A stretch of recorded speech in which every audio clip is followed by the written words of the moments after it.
Okay, so a couple of things to go over quickly before we look at the calculator tool. The values in the tool are accurate, but please keep in mind they're approximate values. So you'll always want to make sure that you're leaving yourself a little wiggle room for error. When we talk about distances, we're always measuring from the projector's lens to the surface of the screen only. For room/throw distances, the calculator is not taking into account the length of the projector itself, which is about 24 inches after including a recommended gap at the rear of the projector for proper airflow and cooling. So when doing calculations, please make sure to keep this in mind. Okay, so here we have our calculator loaded. Let's start by selecting a projector. We have a drop-down list of all of our latest models. Let's select the NZ700 RS2200. These are brand new models that feature a super sharp 80mm lens. We will select our unit of measurement. I think inches will be simplest. Then we'll need to know our ceiling height. Average homes have 9-foot ceilings, which would be 108 inches. We'll use 24 inches for floor to bottom of screen, which will leave us enough room for the screen frame and our center channel speaker plus speaker stand.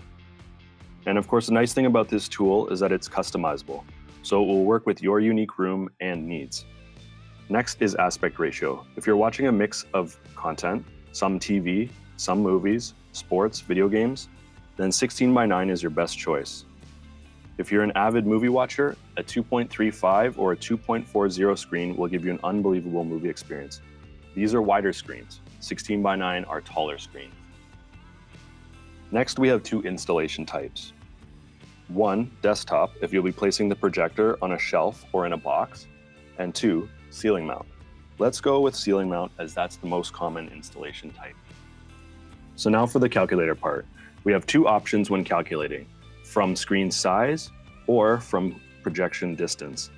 If you know the screen size that you're looking for, you can start with the screen size tab. So in this case, maybe you want a really big picture. Let's go for 155 inches. This would be like watching 4 77-inch TVs. This is a massive screen. So we'll drag our slider to 155 inches. And now we know our screen height, screen width, distance from floor to screen center, but most importantly, we know the approximate projection distance. So we can see it's approximately 183 inches to 293 inches.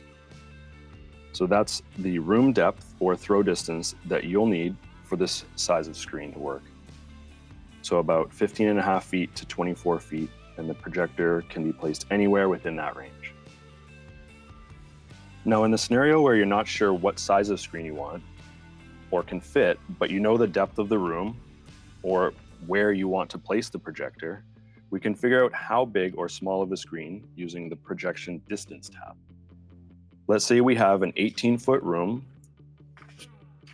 So that's about 216 inches, minus 24 inches for the projector itself and the air gap at the back, leaving us with 194 inches.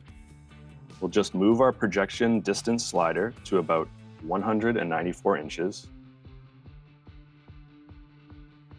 And now we can see we can fit approximately 103 minimum screen size to 164-inch maximum screen size. And of course, all the information is there: screen height, screen width, maximum lens shift, and more. One last cool thing that we can do is look at the side view.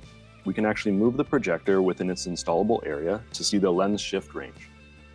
So seeing as this is ceiling mounted, let's move the projector all the way up to the top. Now it's roughly flush mounted with the ceiling. Hopefully this video has been helpful. If you're still feeling overwhelmed, it's okay. Our network of JVC authorized projector dealers are experts at helping you plan the perfect theater experience for your home. Happy installing.